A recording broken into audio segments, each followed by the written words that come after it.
아까 무작정 당기는 리프팅이 독이 될 수 있다고 말씀드렸죠. 중요한 건 40대에 시술을 잘못 고르면 더 어려 보이는 게 아니라 오히려 더 나이 들어 보일 수 있습니다. 어떤 시술을 선택하느냐에 따라서 3년, 5년 뒤의 인상이 완전히 달라질 수 있어요.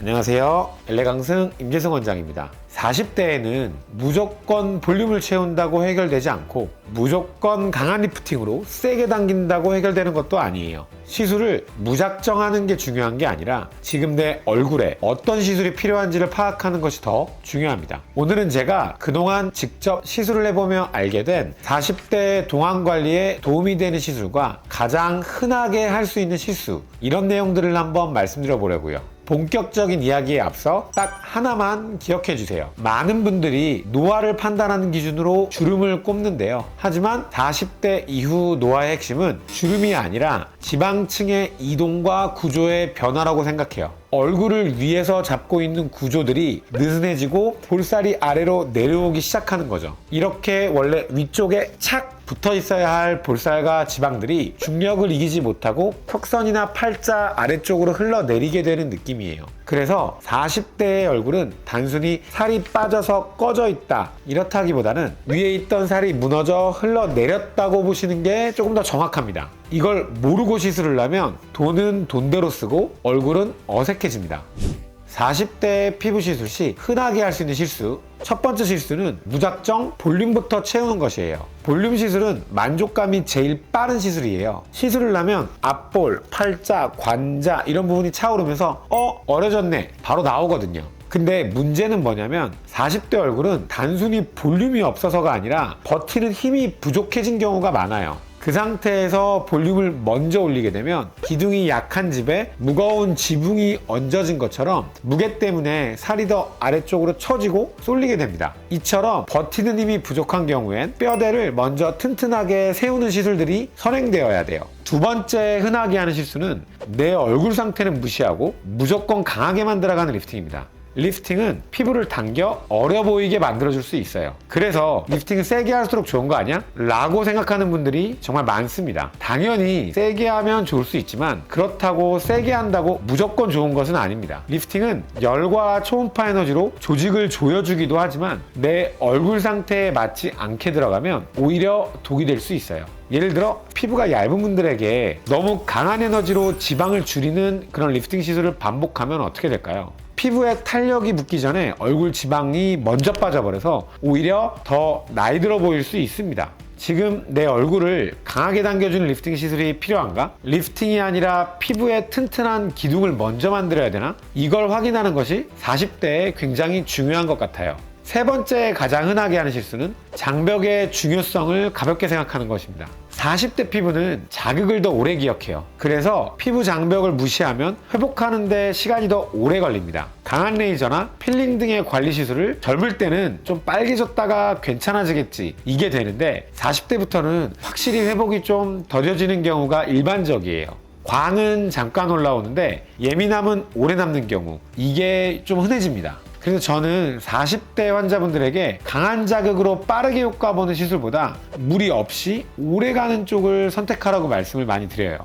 자, 그렇다면 아쉬웠던 실수나 접근 방법 빼고 40대 동안관리의 3단계 접근법을 한번 말씀드려 볼게요. 첫 번째는 무너진 기둥을 복구하여 받쳐주는 맞춤형 리프팅 시술입니다. 아까 무작정 당기는 리프팅이 독이 될 수 있다고 말씀드렸죠. 중요한 건 어떤 얼굴에 어떤 목적으로 쓰느냐입니다. 그래서 저는 리프팅 들어가기 전에 딱 세 가지는 꼭 먼저 확인해요. 첫 번째, 볼륨이 충분한지. 볼륨이 충분한 얼굴은 조여주면 라인이 정돈되는 경우가 많습니다. 반대로 이미 얇은 얼굴에 같은 강도로 반복하게 되면 탄력보다 먼저 마른 인상이 남을 수 있게 돼요. 두 번째로는 피부의 두께와 탄력 확인하기. 피부가 얇아진 상태에서 겉쪽 반응만 끌어내면 처음에는 좋아 보여도 유지가 짧게 되는 경우가 많습니다. 이럴 땐 당김보다 안에서 버텨주는 힘을 만들어주는 게 좋은 것 같아요. 마지막 세 번째는 지금의 처짐이 피부의 문제인지 구조의 문제인지 파악해야 돼요. 40대 이후에는 단순히 피부만 늘어지는 게 아니라 전체 지지력이 같이 약해져 있는 경우가 많거든요. 그래서 저는 보통 강도부터 먼저 정하지 않습니다. 이 얼굴이 지금 당겨야 하는 얼굴인지 아니면 보완이 조금 더 먼저 되어야 하는 얼굴인지 그걸 먼저 판단하고 시술을 정해야 돼요. 이러한 부분들을 동시에 꼼꼼히 확인한 후 얼굴에 맞는 리프팅이나 시술을 선택합니다. 단순 리프팅만으로 해결을 하는 경우도 있고 두세 가지를 좀 더 조합해서 시너지를 이끌어내는 선택을 하기도 합니다. 두 번째는 인상을 좌우하는 톤 관리예요. 주름은 가까이서 보이고 톤은 멀리서 인상을 결정하게 된다고 생각해요.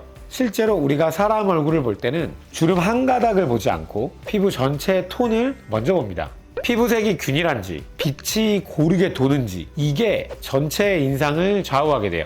색이 균일하면 조금 처짐이 있어도 정돈돼 보이고 얼굴이 안정돼 보이거든요. 반대로 색이 탁하거나 붉은기나 색소가 같이 섞여 있으면 주름이 많지 않아도 인상이 깨끗하게 느껴지지 않을 수 있어요.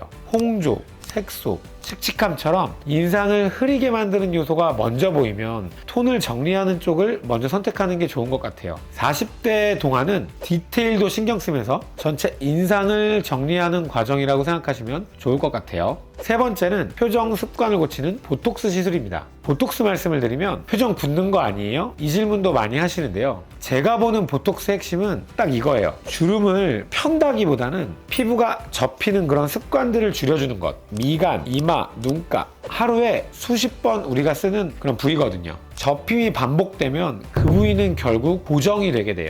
그래서 저는 보톡스를 한 번에 세게 넣기보다 조금 약하게 환자분들마다 조금은 다른 간격으로 시술을 합니다. 처음부터 너무 강하게 들어가면 표정이 어색해질 수 있기 때문이에요.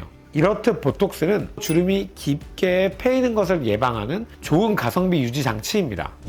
오늘 내용 한 줄로 정리하면 이겁니다. 40대 관리는 많이 하는 것도 중요하지만 그것보다 순서를 제대로 잡는 것이 좀 더 중요해요. 저는 이렇게 접근해요. 무너진 구조를 먼저 복구하고 톤과 장벽을 정리해 전체 인상을 안정시키고 그 다음에 보톡스와 필요한 만큼의 볼륨 혹은 리프팅 시술로 디테일을 다듬는다. 이 순서만 지켜도 얼굴이 과해질 확률은 확실히 줄어듭니다.